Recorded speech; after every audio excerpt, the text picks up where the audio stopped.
Hi everyone, welcome back to my channel, Make It Destination. If this is your first time here, welcome. My name is Amanda and this is where I help you make it to your destination. If it's not, welcome back. Thank you for clicking on this video. Thank you all for your support. And yeah, I just got back from Las Vegas. Yes, and I feel rejuvenated. We had so much fun. It was my first time in Las Vegas and honestly, we did not want to leave. We're getting a little bit of the post-vacation blues being back in gloomy upstate New York. But we are super grateful that we were able to go. And this week I'm presenting to you a Caesar's Palace review. So we're going to go over location, amenities, hotel decor, hotel architecture, and is it worth your coins? And yeah, let's get into the video. Oh, I forgot to mention, please watch this video until the end. I have a few tips and tricks in Caesar's Palace. Sam and I had a few learning curves while we were there, so we're going to give you some tips and tricks on how to optimize your time at Caesar's Palace, so please watch until the end. So yeah, let's get back into it. Alright, I have my little welcome to fabulous Las Vegas mug here. Always love getting mugs for souvenirs. Please like this video, subscribe, comment. Have you been to Las Vegas? Have you stayed at Caesar's Palace? Did you enjoy your stay there? Or are you going to stay there? Let me know. And also please follow me on Instagram at Make It Destination. I would love to see your answers to some of the questions that I post and polls, and I really love getting your input, so that would be awesome if you could follow me on Instagram. So let's get into it. I have some notes here. So the first thing we're going to go over is location. Again, when you're going somewhere for the first time, it's very difficult in my opinion to visualize if you're staying in the right area or neighborhood or region. So I'm going to give location a 10 out of 10. The location on the strip I think is perfect. Sam and I walked up and down the strip and I honestly thought it was right in the middle. You're right near everything. It's right near the Bellagio fountains. If you walk out of Caesar's Palace and make a right, like maybe 5 minutes down the road, the Bellagio fountains are right there. So I thought that was really good. It's also near the Venetian. If you want to go to the canals and have a gondola ride, it's again maybe a 5-10 minute walk. And it's also across from the High Roller, which is this observation Ferris wheel. Tickets and the line was insane. So if you want to get tickets, I think you could get them online. Sam and I didn't do that just because the lines were so insane. But if you want to do the High Roller, it's literally right across from Caesar's Palace. Again, not even a 5-minute walk. Also, there's a cute little walking corridor right where the High Roller is, where there are shops, restaurants, and I honestly thought this was really refreshing because as a pedestrian, sometimes some cities are not made for you to walk. That sounds very weird, but sometimes it's difficult with like traffic and crossing, so the fact that there was a little pedestrian corridor was really nice. The Caesar's Palace is right near like other famous hotels like I just named, and it isn't in the kitschy part of the strip. And what I mean by kitschy part is, again, the strip is a tourist trap in and of itself. We kind of figured this out once we got there and saw that there was old Las Vegas, which was old downtown, and that was a really cool part. And then there's the strip, which one of our Uber drivers told us is relatively new. But Caesar's Palace is not near the kitschy part, which I would kind of say the kitschy part is kind of near Mandalay Bay, where there's like the roller coaster and the faux New York City. I kind of found that area to be a little kitschy, so I think location on the strip was a 10 out of 10. So next we're gonna go over hotel architecture. So let's get into it. Okay, so we're gonna talk about hotel architecture. Again, I'm not in the architecture field, so I don't know the specific terms and everything like that, but I believe the way your hotel looks really does set the vibe and energy for your trip. This architecture was honestly jaw-dropping. I mean, the ceilings they must be over 20 feet high.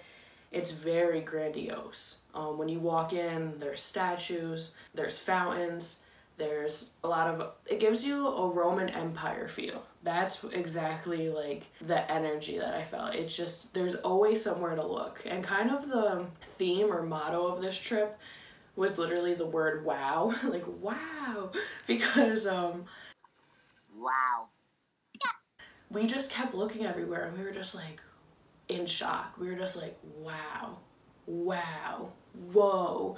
So it was just a lot of looking around and just taking in everything. I literally felt like an adult playground, especially because the casino is on the first floor where hotel check-in is. So you're just seeing like all of these like poker tables, roulette tables, blackjack tables, slots. You're hearing all these noises. You're seeing these bright lights. You're seeing huge statues. You're seeing also they have a lot of like paintings. So it's a lot of gold, marble, and paintings. It felt like you were kind of in like a Michelangelo sort of setting, because when you would look up, you would see the beautiful paintings and artwork, and there was always something to look at. So I will say this hotel, if this is something you're into, is very Instagrammable. It's very memorable. It's not a hotel that's gonna pass within your mind and you're gonna forget it. They make sure they leave a stamp of memorability into your mind. It is just very grand, and I like that about it. My style tends to be a little bit more industrial, urban. You know, I love exposed brick. I like seeing, I don't know, the piping, vents, things like that. So this was a different style for me. And honestly, I liked it a lot. It was something different. It was most likely the biggest hotel I've ever stayed in. And I'm gonna give hotel architecture a 10 out of 10, just because they really did a great job resembling what I guess Caesar's Palace would feel like, you know, and things are named after, you know, that time period. There's the Octavius Tower, there's the Augustus Tower. So they really did a good job in honing in on the theme. And personally, themes could either be, I think they could make or break a hotel. Sometimes themes, again, are a little kitschy and you're like, this didn't really work, I don't really like this vibe. And then other times you're like, wow, I'm blown away. And for Caesar's Palace, they really blew us away. So let's get into one of my favorite parts, room and decor. I'm gonna show you guys a little video, so yeah, let's get into the next section. Okay, so this is one of my favorite parts. We're gonna rate the room and decor. So we stayed in the Octavius Tower. This was a room upgrade. We originally were staying in a lower, I think like king suite, and we decided to upgrade to Octavius because they had a tub. So I'm gonna show you the walkthrough video and talk over it. All right, so I'm showing you the entrance, and then to your left-hand side is the bathroom. And ignore my shaky video skills. But you can see there's a stand-up shower, there's a water closet for the toilet, then you see the double vanity, and then to your right hand side is the huge jetted tub, and that was, you know, massive. So then as you walk out of there, to your left hand side is a closet, and then it opens up into the room. You could see the bed, the desk, I think Giraffe's gonna be on there, that's my little stuffed animal. You'll see Sam. And then as I walk further, you see the beautiful view of the Garden of the Gods pools. I will say the view was beautiful. And they have the pane, I think it's like a double pane glass where like you could see out of it, but people can't see in there, which is really nice. Just because people's rooms are there, and if you're looking up, you don't want to see, you know, somebody doing something or whatever. I will say, on the good side, we really liked the bed. It was very comfortable. You know, hotels use white sheets. I haven't stayed in a hotel in a little bit. It was nice, like, having, you know, housekeeping do certain things. And I would say the cleaning was adequate. I thought with COVID, maybe they'd do a little more. If you are like nervous during this time to travel, I would say they're doing an adequate job. I wouldn't say they're doing an amazing job. Just to get into the cons, I personally, again, like I spoke about earlier, I like a more modern aesthetic. I thought this room decor was a 7 out of 10, and I'm giving it a 7 because there was older wallpaper, and I'm not really a wallpaper sort of girl. I just think it kind of looks dated, and obviously it depends on what wallpaper you're using, but the wallpaper they used was like, it was alright. The desk area was right under the TV, and I didn't like that because as I was doing my makeup, I'm like right in front of the TV, so I'm blocking it. I wish the desk was separate from the television. And then they have a couch in the Octavius suite. I have mixed feelings about, because I think a couch is cozy, it seems relaxed, but unfortunately there were stains on the couch and I did not want to touch it for any reason. It's Las Vegas, people get wild, and I just did not feel comfortable with that. And just the color scheme in the room for me was just a little bland. I think it felt very late 90s, early 2000s. I think they could do a lot more updates. That being said though, not everything was bad. It was nice having the TV. The closet space was nice. Honestly, I liked how it went from carpeted area in the room to tile once you got into like the walkway area and the bathroom. I thought that was a nice addition. So yeah, room and decor is a 7 out of 10. So if that's something that's very important to you, I might reconsider either upgrading to a better suite or maybe even staying somewhere else. So yeah, we're gonna get into amenities now, and let's get into it. So right now we're gonna go over amenities. Caesar's Palace, if you do not want to leave it, you do not have to. They have everything you could imagine in there. They have upscale restaurants. They have casual restaurants. They have a few Starbucks locations. They have a food court. They have the forum shops. They have pools. They have the casino. If you do not want to leave, you do not have to. Again, there's more to Las Vegas, in my opinion, than just gambling and staying at the hotel, but if you just want to relax and stay in one location, you don't have to leave. So I want to first talk about the pools. So right now, due to the shutdown situation, the pools are on a reservation system mainly, and there is first come first serve, and as a hotel guest you get to obviously use the pools for quote unquote free. You're paying a resort fee, but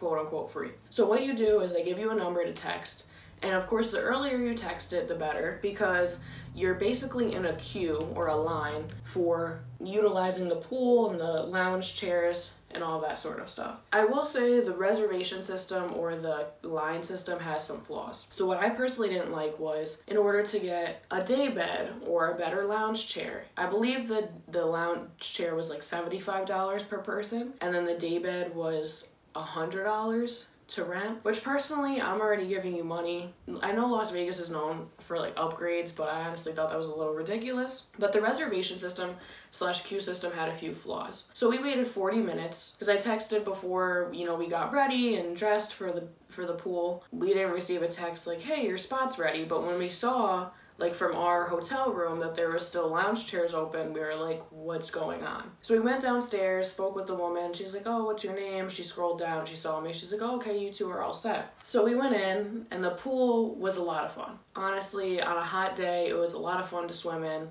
They do have a bar that you could like walk to. Another downside of this pool area, and I don't know if it was just the timing, but they only had one server outside. So if you wanted to get a drink, like she would get bombarded and she would have to run away pretty much so that she could catch up. So she never really got to us, which I thought was unfortunate.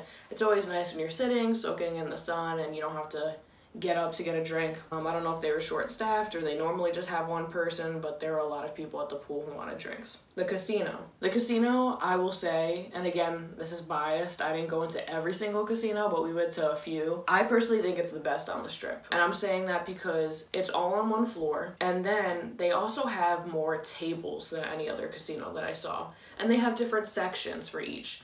Like they have in the hotel check-in, they have like a center area. I'll put in a few pictures hopefully. They have a center area where it's just, I think, roulette and blackjack right in the middle. And then behind that are slots. Then they have a room just for poker. So if you are a poker fan, you could just go into that room. And I think there might be like a reservation system. I'm not sure because there was a front desk. Then in walking areas, they have slots, and they arrange the slots by pricing. So some are, you know, dollar slots, some are penny slots, and they arrange it by that. But yeah, I thought they had the most tables out of any other casino that I saw, and I liked the organization of it. The forum shops. We didn't go shopping too much.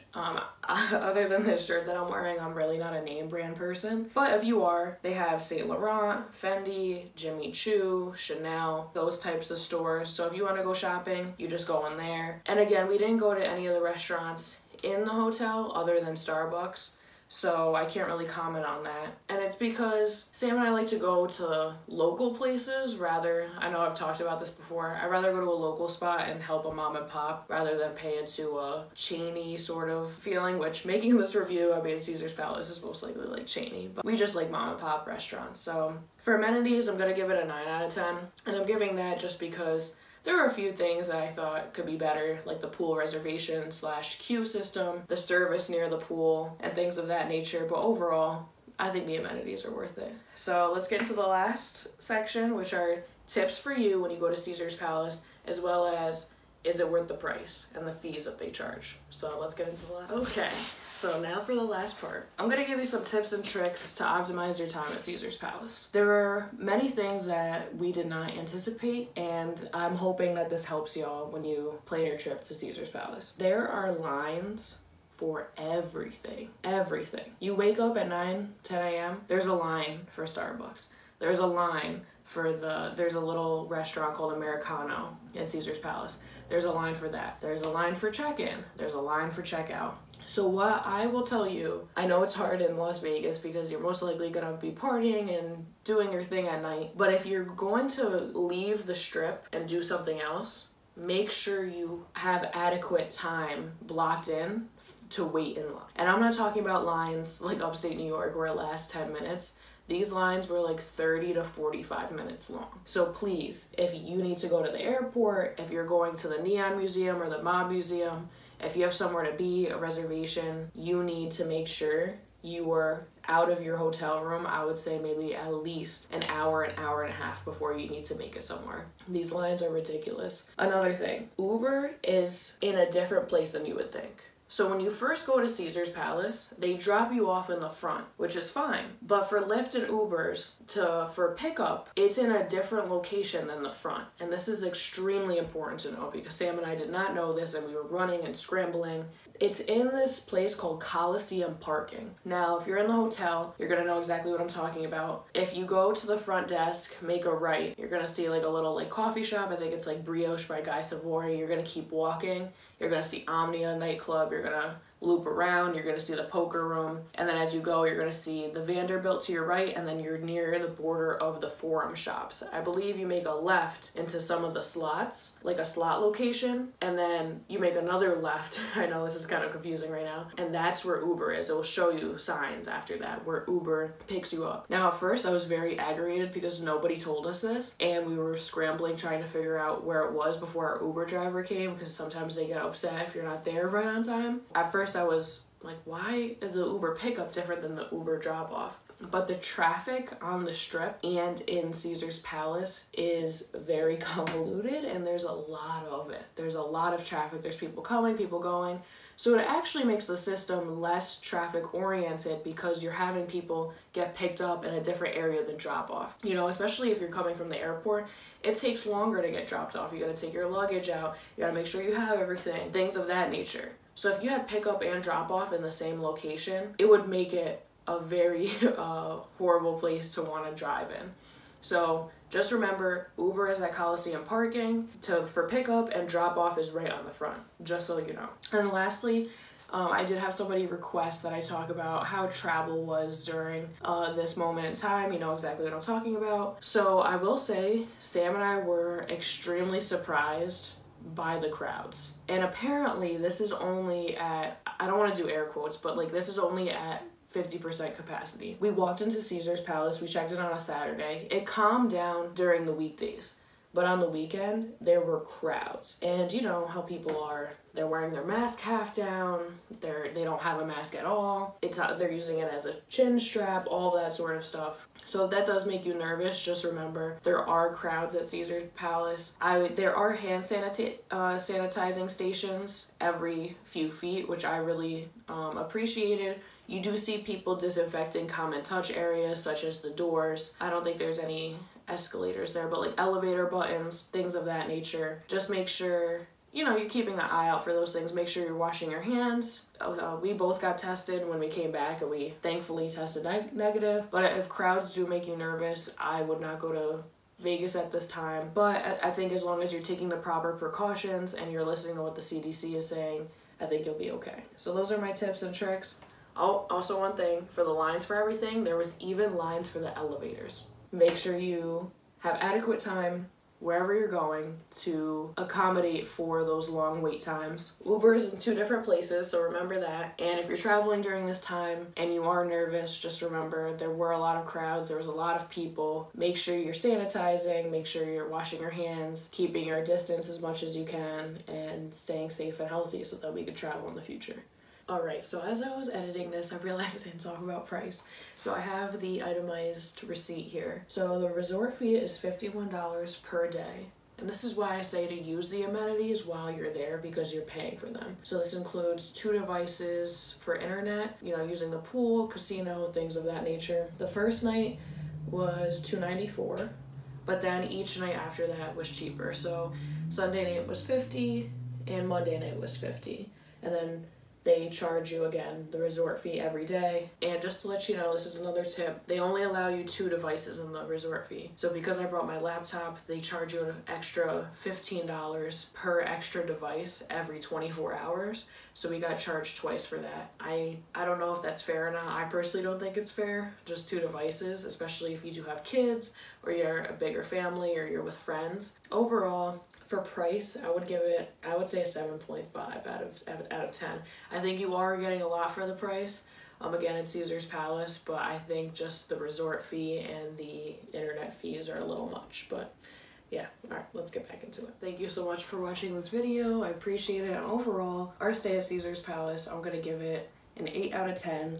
It was a great place to stay. I would recommend it, but there were a few things that they could update. So thank you so much for your support. Don't forget to like, hit the subscribe button, hit the notification bell so you never miss out on one of my videos, and comment about if you've ever been to Caesar's Palace or Las Vegas. So thank you.